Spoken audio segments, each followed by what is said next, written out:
Metro मध्ये बसून तर गेलो, पण बघतो काय आम्ही तिकीटच काढलं नव्हतं. तर राम भावांनो, आज आम्हाला आहे ना मेट्रोनी प्रवास करायचा होता. तेवढ्यात आमची वेदांत भाऊ म्हणे माझ्या मागे या तुम्ही, मी तुम्हाला आहे ना मस्त मेट्रोनी प्रवास करून देतो नाही का.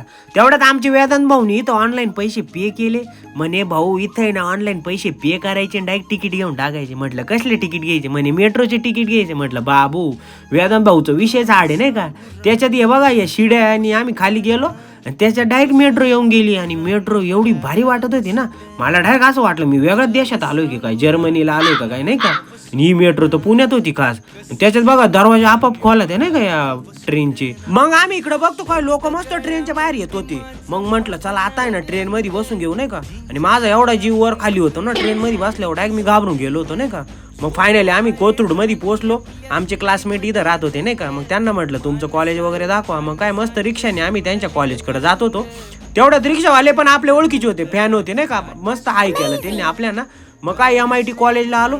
तुम्ही MIT कॉलेज बघू शकता. बाप एवढं टॉपचं कॉलेज आहे ना बाबू. मी डायरेक्ट म्हटलं बाबू इथं डायरेक्ट विषय हार्ड आहे नाही का कॉलेजचा.